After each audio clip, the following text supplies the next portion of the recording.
Well, you know, we're a week away from playing opening day, so fan day is always a good time for the players. That's what this really is for, is them, not us as coaches. Good chance for the fans to get up close to the players. A lot of times they don't get very close to them once the season starts, and so today's really a good day for us, and especially our new players. We're so young this year that they'll get to see a little bit today with fan day, and you know, try to get ourselves ready for opening weekend next weekend. Seems like the one word everyone almost voluntarily brought up and disliked was rebuilding. What's the mood around that term around here? Well, you know, rebuilding's really, you know, an excuse, an alibi to hang your hat on if you don't do well. So I appreciate the players, you know, having that kind of mentality. The realist in me, you know, having 30 years in at this level, we've lost a lot. We've lost a lot to replace. When you lose 6 juniors to the Major League Baseball draft, 8 guys total off your team, that's a lot. But having said that, it is what it is, and we have to get out and get ready to play and try to mature and grow these freshmen. We're young on the mound, and leadership is going to change a little bit because we've lost a lot of leaders, but we've got good leaders. So I like what we have. I like the team chemistry. I just think, you know, again, we'll be a little young, and that's all we've got to do is try to just grow these young guys up. Did the 6 juniors going to the big leagues do that, or the major, or the professional, did that help you on the recruiting track? Well, it helps you because, you know, their ultimate goal is to play professional baseball, and it says a lot about our team that guys can come here and develop, because really only 1 or 2 of those guys were previously drafted before they got here. Austin was drafted in the 50th round before he got here, and maybe Seth Harrison was drafted in a high round before he got here. So, and they all left in good rounds. So that speaks well for our development, and hopefully our younger guys see that, and they know that they can aspire to be, you know, maybe hopefully one day in the big league. So it's a bittersweet thing. It's good for them, and it's tough for us as coaches because we lose so much when you lose 6 juniors. Your seniors, you know, you prepared for that. You know they're going. You can forecast it. But it's a lot tougher when you lose 6 juniors. You know you're set obviously shortstop on the plate, first base. Where are you at? Second, I think we're fine. I think we're fine. You know, Greg Davis will play first base for us. And second base, you're going to see Brent Conrad and Charles Clare play. Shortstop, BT is going to anchor us down there, but we got to get Keenan Fondos to play at time. He's had a very good fall, and he's going to be a good player. And so you'll see him get in and out of games. And third base is going to be, you know, Joe Robbins, Tyler Gerard. So you'll see those guys play. And then in the outfield, you know, Harrington will be out there. Butler, Claymont, I think would be the 3 guys that'll run around out there. Robbins is playing outfield right now. We've got him playing some outfield because we've got a little bit more depth in the infield than the outfield. We still have Adam Angel that's back from being redshirted last year in the outfield. Brian Mills and Jam Williams. But those other 3 guys will probably be the guys that'll be out there. You'll see Powell out there too. Powell will play left field and catch for us. He'll do both. We'll catch both catchers.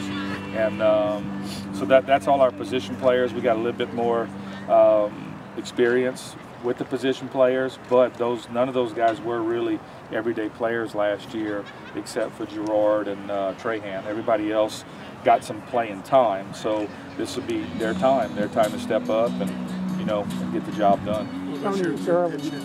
Pitching is going to be the thing that you're going to see a lot of guys come in and out of, and nothing's going to be settled until as we get to see. It's going to take us to get playing to settle those issues. I think you'll see Sharp and Che, Milhorn, and Evan Guillory probably, you know, out of the chute for us, and then from there you're going to see a lot of people throw. We've got to develop some starters.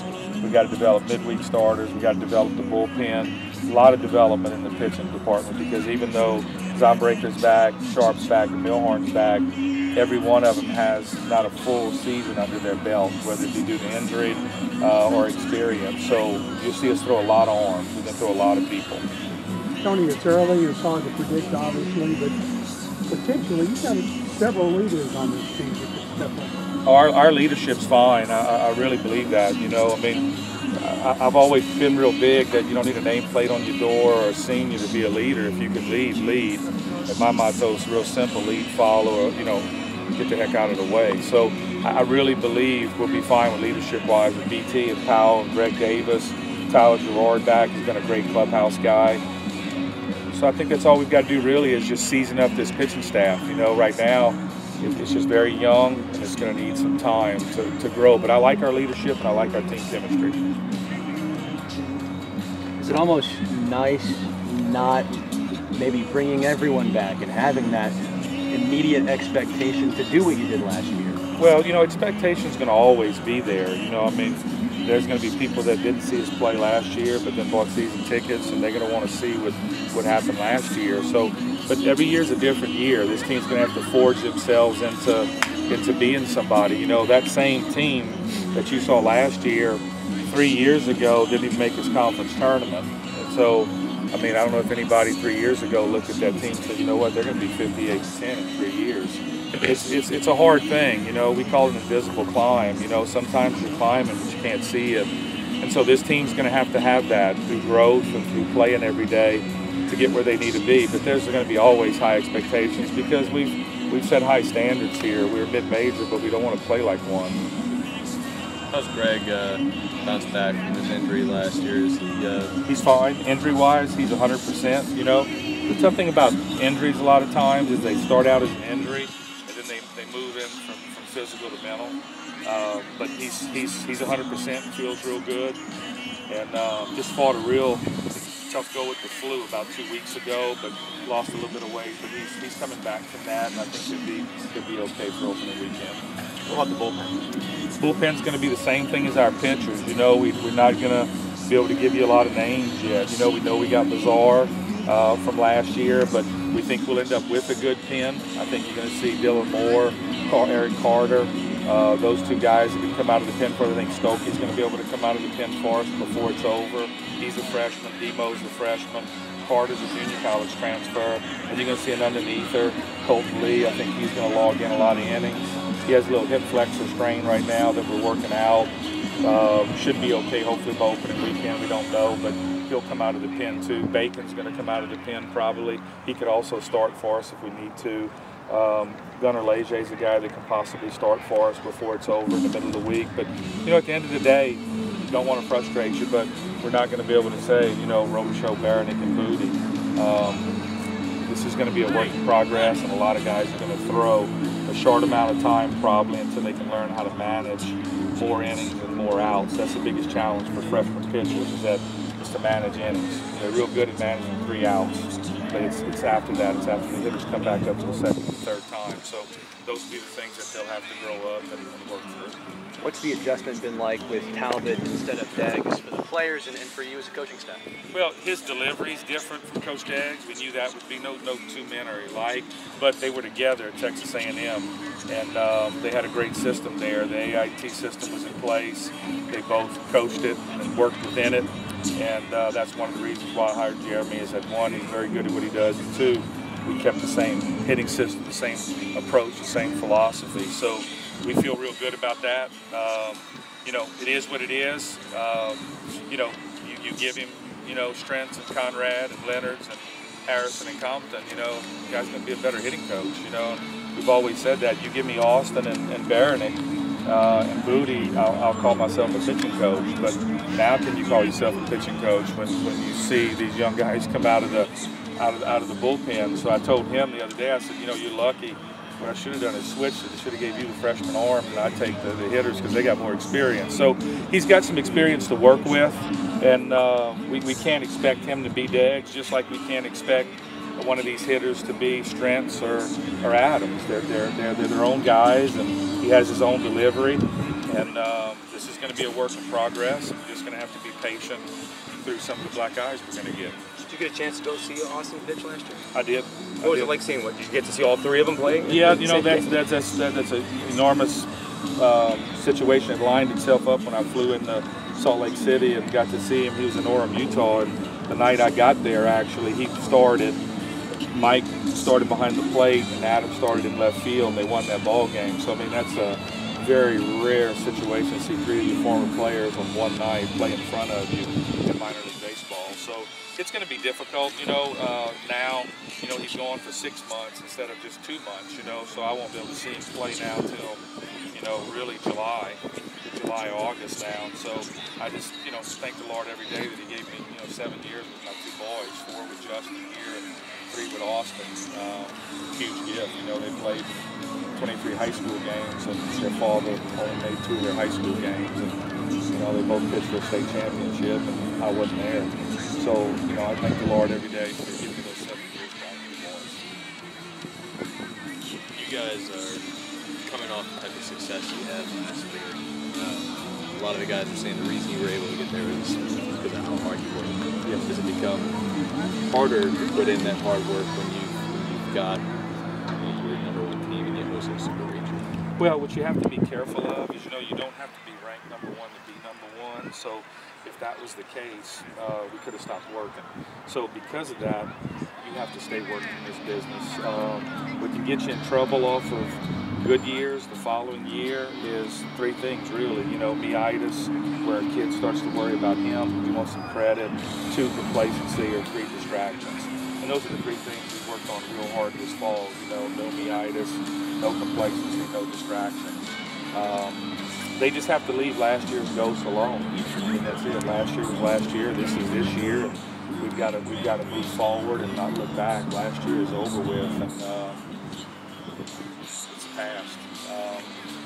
They're going to be judged probably against that, which is going to be very difficult for them. But we've tried to get them to understand that they got to be them. And certain key players like BT, he can't try to shoulder his burden. You know, he just can't. He has to be one of our players. He can't have to try to be the guy to get his 58th win. So if last year was easy to do, we'd have done it before last year. Last year is a tough thing to do, and we just got to make sure we're worried about being this year's team, not last year's team. Is that a conversation you had with him? Yes. With so many guys leaving the team not to go out and try to do No doubt, no doubt. We told them that, you know, they had to be them. We weren't going to start off opening day with Beards. I mean, that was last year's team.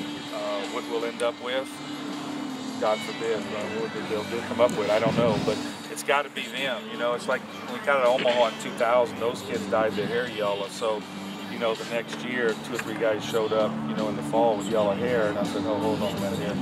You know, go dye your hair back whatever color it was, because, you know, that was last year, and it wasn't the yellow hair that got them there, it was them. But every team, if you watch when the College World Series get here at the end of the season, it's a long season, they got to hang on to some kind of mantra. They're going to, you know, whether it's hold the rope, HUD has hold the rope. I mean, LSU used the crystal ball and hold the rope for years. I mean, it's too long of a season. You need something to hold on to, you know, and so they've got a couple things right now working that they're going to hold on to, and, you know, hopefully we can be successful with it, whatever that ends up being later. It'll come out to that. Last year just happened to be Beards. How much do you make of guys like Dylan, Shug, guys that have been around here now for 4 years, Shug 5 years? How much do you make on them to, like, bring the young kids? Well, that's important. That's what I think it was so big with Shug coming back, because he added another veteran, you know, to the pot. And Major League Baseball does this all the time. I mean, all the sports do. I mean, when they get close to the end of the season, heading for some kind of stretch run, they'll always try to sometimes trade for a veteran, because they want that veteran in the clubhouse. And he's been in the clubhouse before. He knows when to speed him up, when to slow him down, when to calm him down, because they're veterans. They were once in that freshman's shoes. And the biggest challenge for freshmen is what BT really didn't go through, and that's how good of a player he is that he played the game slow as a freshman. And he slowed the game down. That's why he played every day as a freshman. Most freshmen can't do that. They play the game out of control. And some nights you'll watch them play, and they literally look, I mean, like the Bad News Bears. I mean, because they're over trying. This game right here, you got to play it at a certain speed. And if you let anything disrupt that speed, whether it be the crowd or whatever, they get ahead of themselves. When they get ahead of themselves, it's not good. It's not pretty. And then some kids can slow the game down, and that's what BT did. He slowed the game down as a freshman. He played above his chronological age. And this is what we're challenging these young guys to do, is to play above their chronological age. I think Peyton Manning did that. I think all the great players play above their chronological age. Can all of them do it? Probably not, but we challenge them to try to do that, so we don't have such a big learning curve or a gap. Even though we're going to have one, we want to try to shorten that gap if we can. Dylan's been here. This is now his fourth. You talk about Shug some. What's different in him now than he was before? Well, you know, guys like him that are born with a curse, you know, being able to hit the ball out of the ballpark, it's a gift, but it's a curse, because with that comes strikeouts. And so, and they can always try to be a power hitter before a good hitter. And I think when hitters develop, if you watch over time, I think he's gotten better at trying to become a good hitter with power. There's a difference. You know, Ragin has the curse of velocity. So with velocity, it looks like it's a great gift, but it's really a curse because now the changeup, it changes speeds off his fastball, the command is the challenge because he's been given a gift, which is a curse. So in time, hopefully he can do the same thing. He can become a good pitcher with command that has velocity instead of a big guy that can throw hard. There's a difference. Where is this changeup at right now? Getting better. It's getting better. You know, it's getting better. His fastball, his two seam is starting to sink. We're trying to get him to pitch off two planes, you know. Fastball, the four seam he had has some good lift to it, good velo, but if that's all you have, they can start their swing early and they can cheat to get to it. And so his sliders get better, his changeup's getting better, and his command on his two-seam fastball down. We got to get their eyes to go down so he can come back up. Everything he was throwing was up. So when your eyes are up the whole time, it's going to be a lot easier to catch up to 95 miles an hour. Hitters will tell you that. They don't want to see somebody that's down and then up because it changes their eyes and it cuts the ball in half by 50% when you throw a sinker. That's why underneathers are so good. They cut the hitter's eyes in half by 50%. So Ragin's been trying to work with that and he's been doing a good job with it. But again, he's another guy that's going to have to keep learning his craft. I think they say in minor league baseball that, you know, pitchers have to log in, I don't know what it is, 400, 500, 600 innings before they get to the big leagues. I mean, think about that for a minute. You're talking about a good college pitcher that's been drafted, and yet they still want him to log in, you know, 400 or 500 innings to learn his craft. This is not a game that they just get it, then they got it. I mean, every year they got to keep working on their craft, and he's doing it. He's putting a ton of time in, and, you know, hopefully he can get better. The problem today in our society is we don't want to drive up, you know, to the restaurant and have the waiter that's in training.